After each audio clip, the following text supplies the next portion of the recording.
Hey everyone, I'm Ian McCarthy and this is the first installment of my new Q&A series in which I answer questions you ask me. As opposed to, in all seriousness, I don't like the idea of coming up with questions that I think people should care about. There is some value to that, but my preference is to take what people actually ask me and then answer that. So the goal with this series is to do that. Additionally, I have set the goal of answering all of these questions in less than 5 minutes because I have a tendency to talk more than is necessary. I want to make it harder on myself, and I don't want to waste people's time. So the first, also, since it's going to come up, I had this idea prior to Greg Nuckols starting his similar series. He beat me to the punch in terms of actually doing it. I think of the videos I've seen, I've really enjoyed all of them. I think he's done an excellent job. Indeed, he has knowledge of things that I have very little knowledge of, so I would highly recommend you go check out his stuff. But I'm doing the 5-minute videos. His are longer, so if you're very impatient, watch my stuff. All right, first question. Barring counseling, what is the best means of dealing with an unhealthy relationship with food?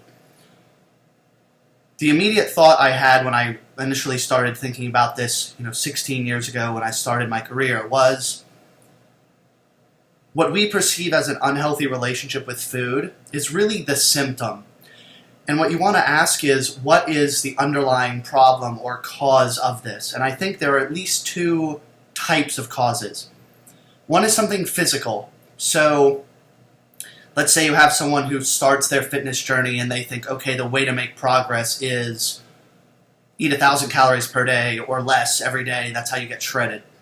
Every 4 days, they binge like crazy. This doesn't tell you that this person has an eating disorder or is otherwise mentally ill. They're just starving. They're binging because they're starving. So in the case of a primarily physical issue, you just want to deal with that issue and not think of it as, again, this person has an eating disorder.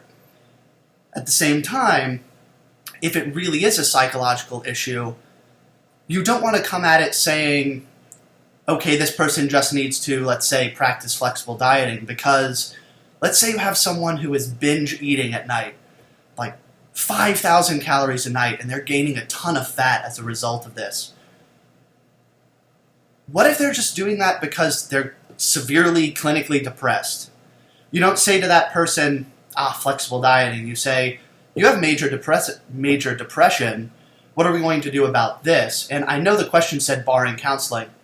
In a way, I reject that. I know the person who asked me this question, so they're not going to be offended by me saying this, but I reject that in a lot of cases. If it is a genuine psychological issue, you're going to need other people, you're going to need help, and you want to address whatever that issue is. So if it's someone has situational anxiety, they go out, they become very anxious, they come home, they binge, or their parents became divorced. I guess that's technically correct. Their parents got divorced. They became depressed, so they developed anorexia as some kind of subconscious means of trying to take control of their life.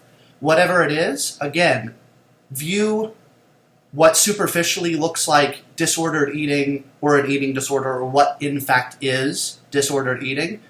View that as certainly a problem, but possibly a symptom of a more fundamental underlying issue.